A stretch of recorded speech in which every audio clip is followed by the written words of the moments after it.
तुम्हाला तुमच्या computer skills upgrade करायच्या आहे? दिशा कम्प्युटर इन्स्टिट्यूट घेऊन आले आहेत महा डिस्काउंट ऑफर। आता कोणताही कोर्स करा फक्त 1800 रुपयांमध्ये। कोकणासाठी पुढचे 3 दिवस हे खूप महत्त्वाचे असणार आहेत, कारण पुढच्या 3 दिवसांमध्ये कोकणात अतिमुसळधार ते मुसळधार पाऊस पडेल असा इशारा हवामान खात्याने दिलेला पाहायला मिळतो आहे। हवामान खात्याकडून किनारपट्टी भागात सध्या रेड अलर्ट जारी केलेला आहे। अरबी समुद्रात कमी दाबाचा पट्टा निर्माण झालेला आहे आणि त्याचमुळे सध्या समुद्र देखील खवळलेला असणार आहे।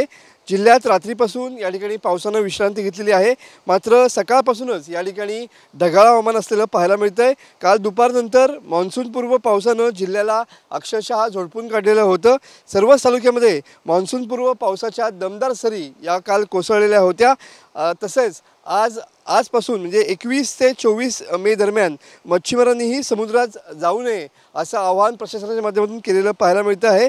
कालच्या पावसानं चिपळूण आणि गुहागर लांजा या ठिकाणी वीज पडल्याच्या घटना घडलेल्या होत्या, तर घाट माथ्यात जिथे लँडस्लाईड होऊ शकतं अशा ठिकाणी जाणं टाळावं असं देखील आवाहन या ठिकाणी प्रशासनाच्या माध्यमातून केलेलं पाहायला मिळतं। तुम्ही बघू शकता की आज सकाळपासून पूर्ण जिल्ह्यामध्ये या ठिकाणी ढगाळ हवामान आहे आणि आज देखील मुसळधार ते अतिमुसळधार अशा पावसाची शक्यता जी आहे ती हवामान खात्यानं वर्तवलेली आहे। एकंदरीतच जर बघितलं तर कालच्या मान्सूनपूर्व पावसानं अक्षरशः कोकणात या ठिकाणी दाणादाण उडवलेली पाहायला मिळते आणि त्याचमुळं आज देखील अशीच परिस्थिती असणार आहे।